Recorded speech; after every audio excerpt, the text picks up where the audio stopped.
is now the free senior high school policy being implemented by the Kufuor-led administration has had its own major problems that we've been dealing with the past 2 weeks.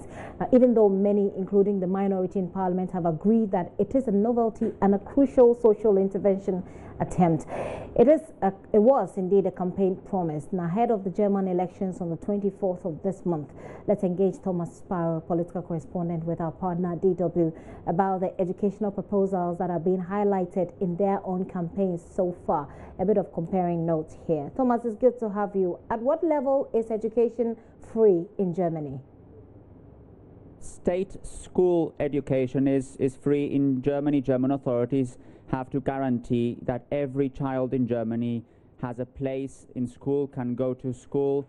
But what happens before that or after that in German education, it gets a bit more complicated, and there are also additionally private schools in Germany, so I'm afraid I can't give you a very clear-cut answer there, but that has a reason, and that is that education in Germany is an area that is first and foremost responsibility of the 16 states at a federal level. In other words, it's not the responsibility of the government here in Berlin, but of the regional governments around the country, and they can decide everything from the school calendar, the school holidays, or even some of the content that the pupils will learn in the respective subjects. But if you want a general answer, you can say that state school education in Germany is free of charge. Up until what level? University or senior high school? From 6 to 18, that's the school education, which is free in Germany. You have differences before and after that. So, for example, certain universities could charge administrative fees, or certain kindergarten also could charge certain fees, but that's something that's also being discussed here in Germany. It's a very important topic because education in Germany is incredibly important and seen as a major element in Germany's development.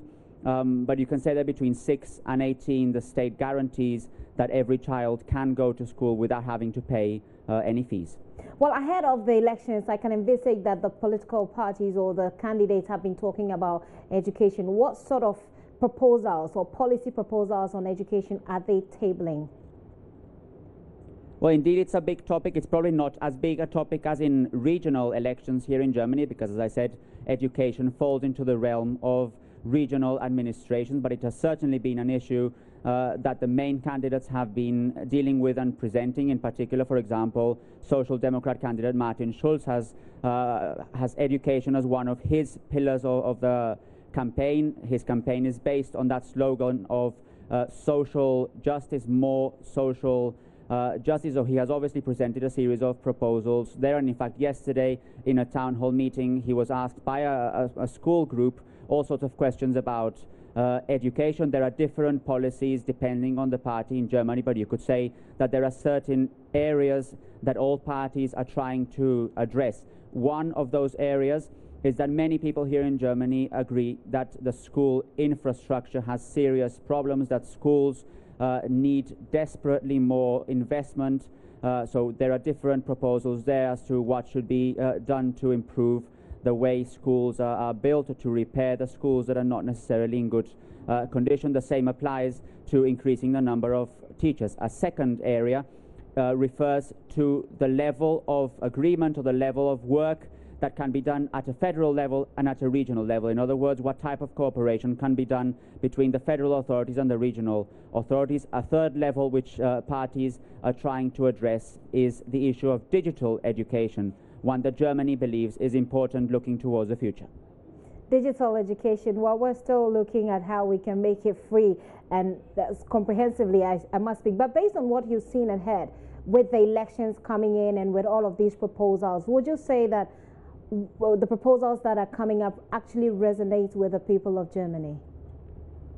They certainly do, Gifty. In fact, if you ask people in Germany, not only here in Berlin but in other parts of the country, many people will have stories of schools that are in a bad condition or classrooms that are in desperate need of work being done to them. So certainly these are issues that affect the electorate, issues that worry people in Germany because they see education as one of the pillars in which German society is based, in which the German economy is also based. As you know, Germany is a country where you have plenty of universities and schools where it's obviously focused on developing those kinds of abilities in students, and from that perspective, politicians are obviously trying to make sure that children have the best possible education and that they can do so in schools that are appropriately built and that do not have the problems that people are mentioning, because people are saying that Germany's education system is dilapidated,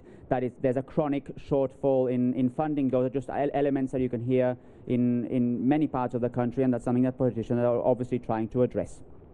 I find that quite interesting because over here the story is quite different. But thank you very much for bringing us up to speed so we know what the situation is like in Germany. Who knows, we may learn a thing or two from you, even as you think yours is dilapidated. But Thomas, thank you so much. Thomas Sparrow is political correspondent with our partner station DW, bringing us up to speed on what's happening in Germany. Just so you know, in just about 2 weeks they'll be having their own election, and we will be live in Germany to bring you all of those updated details. But this is The Pulse with me, Gifty Ando, up here.